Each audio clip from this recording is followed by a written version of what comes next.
He never lost a match. Perfect test record. So why did cricket forget Eldine Baptiste forever? Eldine Baptiste achieved something that sounds impossible in cricket. He played 10 test matches for the mighty West Indies between 1983 and 1990, and his team won every single one of them. Not one loss, not one draw, 10 victories out of 10 games. This perfect record should have made him a legend, should have guaranteed his place in cricket history books forever. Instead, Baptiste became one of cricket's most forgotten heroes, a man whose incredible achievement was overshadowed by timing, politics, and circumstances beyond his control. Born on March 12, 1960, in Liberta, Antigua, Baptiste grew up during the golden age of Caribbean cricket. This was a time when names like Viv Richards, Malcolm Marshall, Joel Garner, and Michael Holding dominated world cricket. The West Indies were the undisputed kings of the game, crushing opponents with a combination of explosive batting and terrifying, fast bowling. For any young cricketer growing up in the Caribbean during this era, making it into this superstar team seemed like an impossible dream. Baptiste was different from many of his contemporaries because his path to international cricket didn't follow the traditional route. While most Caribbean cricketers learned their trade in local competitions before being selected for regional teams, Baptiste's first taste of professional cricket came in England. In 1980, he joined Kent County Cricket Club as a promising young all-rounder from Antigua. This move would shape his entire career, giving him opportunities that many talented Caribbean cricketers never got, but also creating complications that would eventually limit his international opportunities. At Kent, Baptiste quickly established himself as a genuine three-dimensional cricketer. He was an aggressive middle-order batsman who could change the course of a match with explosive hitting. His bowling was accurate and penetrating, capable of long spells that could break partnerships when his team needed it most. Perhaps most impressively, he was a magnificent fielder with a throwing arm that was both powerful and incredibly accurate. In an era when fielding was often treated as less important than batting and bowling, Baptiste's all-around abilities made him invaluable to any team. His first breakthrough came in 1981 when he made his first-class debut for Kent against Oxford University. It was a modest beginning, but it marked the start of a county career that would see him become one of Kent's most reliable performers. In that first season, he appeared in 27 first-team matches, showing the kind of consistency that would become his trademark. He wasn't the most spectacular player, but he was dependable, always contributing something useful whether his team needed runs, wickets, or brilliant fielding. The early 1980s were complicated times for county cricket because of regulations limiting overseas players. Teams could only field one overseas player at a time, which meant that talented cricketers like Baptiste often had to compete with other internationals for a single spot in the team. In 1982, with Asif Iqbal serving as Kent's overseas player, Baptiste's opportunities were limited. However, he made the most of his chances, scoring his maiden first-class half-century with 69 not out against Glamorgan at Canterbury. Everything changed for Baptiste in 1983 when he became Kent's sole overseas player. Freed from the restrictions that had limited his previous season, he responded with the kind of performances that announced him as a genuine all-rounder. He scored 755 first-class runs, including centuries against Sussex and Yorkshire, while also taking 50 first-class wickets. These weren't just impressive numbers. They were the kind of all-around statistics that caught the attention of international selectors looking for versatile players who could contribute in multiple ways. His performances for Kent were so impressive that the West Indies selectors decided to give him a chance at international level. This was no small achievement. The West Indies team of the 1980s was arguably the greatest cricket team ever assembled, with world-class players in every position. Getting into this team meant displacing someone who would have been a star in any other era. The fact that Baptiste earned selection speaks volumes about how highly his abilities were rated by those who knew cricket best. Baptiste made his Test debut during the West Indies tour of India in the winter of 1983-84. Walking into that dressing room must have been intimidating for any newcomer. He was joining a team that included legends like Viv Richards, Clive Lloyd, Malcolm Marshall, and Joel Garner. These weren't just great cricketers. They were global superstars who had redefined what it meant to play the game at the highest level.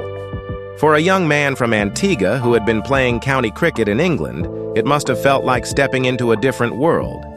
The West Indies won that Test match, as they won most matches during this golden period. Baptiste contributed without setting the world on fire, but he had achieved something remarkable. He had played for the greatest cricket team of his generation and been part of a victory. Little did he know that this would become the pattern. For his entire international career, every single Test match he played would end in victory for his team. In 1984, Baptiste returned to England with the West Indies tour party, this time as an established member of the squad. The West Indies were virtually unbeatable during this period, and Baptiste found himself playing alongside the fastest, most intimidating pace attack cricket has ever seen. Malcolm Marshall, Joel Garner, and Michael Holding formed the core of this attack, with Baptiste serving as the fourth seamer. While this meant he wasn't always the star performer, it also meant he was learning from the best bowlers in the world. During the 1984 tour of England, Baptiste produced one of his most memorable performances.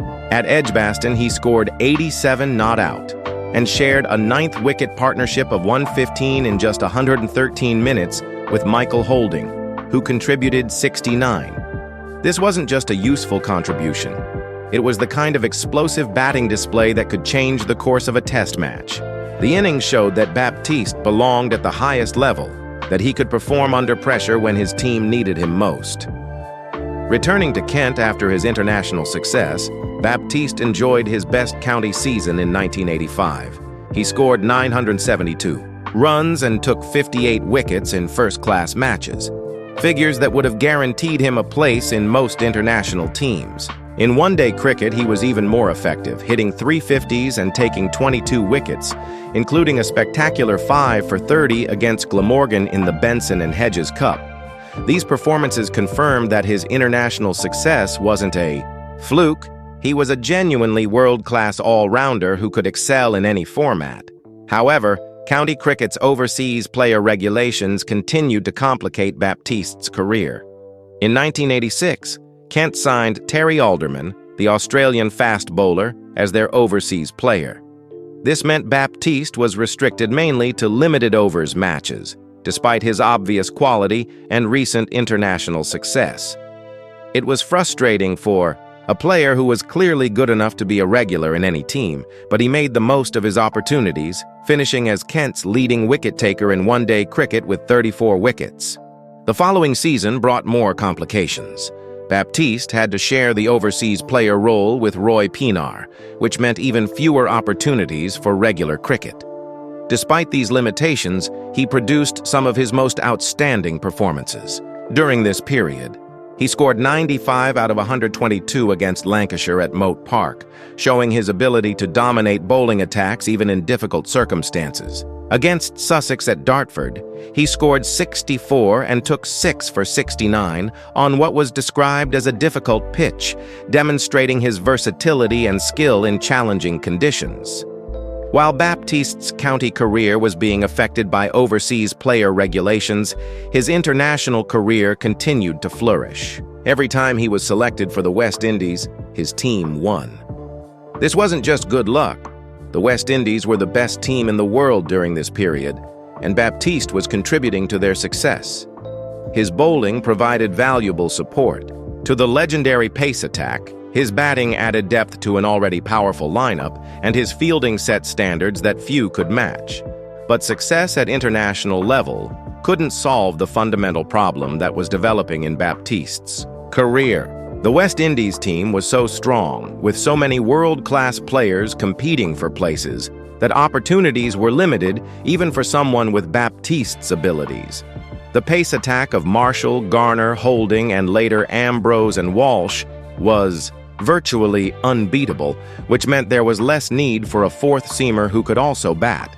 The batting lineup included players like Viv Richards, Gordon Greenidge, and Desmond Haynes, which reduced the importance of Baptiste's middle-order contributions. The perfect test record that should have been Baptiste's greatest achievement actually worked against him in some ways. Because the West Indies won every match he played, there was never a crisis that required his special skills. He never had the opportunity to be the match winner, the hero who saved his team from defeat or turned a losing position into victory. Instead, he was always part of a winning machine, contributing without being the star performer. The harsh reality was that Baptiste's career coincided with the most dominant period in cricket history. The West Indies of the 1980s didn't just win matches. They destroyed opposition teams with ruthless efficiency. In this environment, there was little room for players who were merely excellent. You had to be exceptional. You had to be a game changer. You had to be someone who could single-handedly win matches. Baptiste was a very good all-rounder, but in a team full of legends, being very good wasn't enough to guarantee regular selection. The competition for places in the West Indies team during this period was unlike anything cricket had seen before or since. In the fast bowling department, Baptiste was competing with Malcolm Marshall, arguably the greatest fast bowler of all time, Joel Garner with his unique bounce and accuracy, Michael Holding with his smooth action and devastating pace, and later, Curtly Ambrose and Courtney Walsh. These weren't just good bowlers, they were all potential match winners on their own. In the batting department, the competition was equally fierce. The West Indies lineup included Viv Richards, who many consider the most destructive batsman in cricket history, Gordon Greenidge and Desmond Haynes forming one of the greatest opening partnerships ever, and middle-order batsmen like Larry Gomes, and Richie Richardson, who would have been stars in any other team. Baptiste's batting ability was impressive, but in this company it was just one option among many. The fielding standards set by this West Indies team were also exceptional. Players like Viv Richards at slip, Joel Garner anywhere in the field, and Roger Harper as a specialist fielder meant that Baptiste's excellent fielding ability, while valued, wasn't unique within the team. Every player in this side was expected to be outstanding in all aspects of the game, and most of them were. Baptiste's last test match came during the West Indies series against England in 1989-90. By this time, some changes were beginning to occur in the team composition. The great Clive Lloyd had retired as captain, and Viv Richards had taken over leadership responsibilities. Some of the older players were beginning to show signs of decline, and there were opportunities for new players to establish themselves.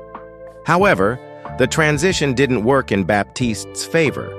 Instead of giving experienced players like Baptiste extended opportunities to prove themselves, the selectors began looking at younger prospects who might serve the team for longer periods. This was understandable from a long-term planning perspective. The tragedy of Baptiste's story isn't that he failed. Quite the opposite. He succeeded at everything he tried to do. He had a successful county career with Kent, establishing himself as one of their most reliable all-rounders during his time with the club. He never lost a test match for the West Indies, achieving something that no other cricketer in history has managed across 10 or more matches. He continued playing professional cricket at a high level long after his international career ended, proving his enduring quality as a performer. The real tragedy is that these achievements were never properly recognized or celebrated. Baptiste's perfect test record should have been one of cricket's most celebrated statistical achievements. But instead, it became an obscure piece of trivia that most cricket fans have never heard of. His contributions to the greatest cricket team ever assembled should have guaranteed his place in cricket folklore. But instead, he was overshadowed by teammates whose achievements were more spectacular or dramatic. Part of the problem was the nature of Baptiste's contributions to the team. He was what cricket coaches call a bits and pieces player, someone who could bowl a bit, bat a bit, and field well, but who wasn't spectacular in any single discipline.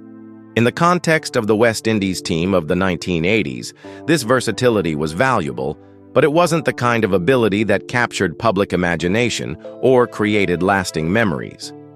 Cricket fans tend to remember dramatic moments. Malcolm Marshall's devastating bowling spells, Viv Richards' explosive centuries, Joel Garner's Yorkers, Michael Holding's pace. Baptiste's contributions were more subtle. Economical bowling spells that kept pressure on batsmen, useful lower-order runs that extended team totals, safe catching and accurate throwing that prevented extra runs. These contributions were essential to team success, but they weren't the kind of performances that got replayed on television or discussed in newspapers. The overseas player regulations that affected his county career also played a significant role in limiting Baptiste's opportunities. To build a statistical record that would have guaranteed recognition, county cricket provided the stage where many international cricketers built their reputations and demonstrated their abilities over extended periods. Baptiste's limited opportunities at county level meant that he never had the chance to compile the kind of impressive career statistics that would have kept his name in the public eye. Modern cricket fans, when they look back at the West Indies teams of the 1980s, tend to focus on the obvious stars whose names are still mentioned regularly. In cricket commentary and analysis, they celebrate Marshall's devastating bowling figures, Richards' incredible strike rates, and Lloyd's inspirational leadership. Baptiste, despite his unique perfect test record, is rarely mentioned in discussions about this great team. His name appears in statistical databases, but his story isn't told to new generations of cricket fans.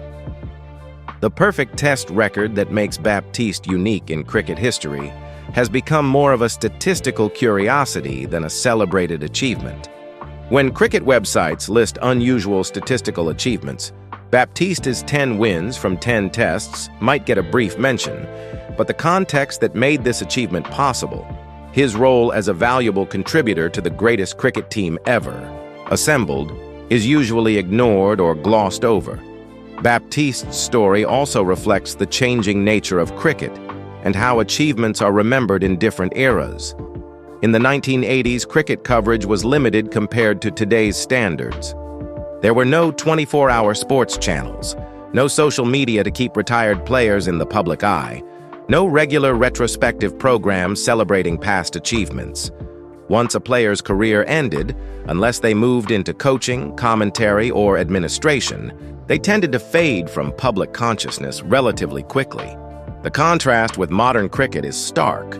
Today's players benefit from extensive media coverage, social media presence, and multiple opportunities to remain visible after their playing careers end. Statistical achievements are celebrated and analyzed constantly with websites and databases, making it easy for fans to discover and discuss unusual records. Baptiste played in an era when these promotional tools didn't exist, and his unique achievement was never given the attention it deserved. Another factor that worked against Baptiste's long-term recognition was the sheer quality and depth of talent in the West Indies team during his era. This was a team so loaded with exceptional players that having a perfect test record still wasn't enough to guarantee regular selection. The competition for places was so intense that even excellent performances weren't enough to secure a permanent spot in the team. His story also highlights the collective nature of cricket success and how individual contributions can be overshadowed by team achievement.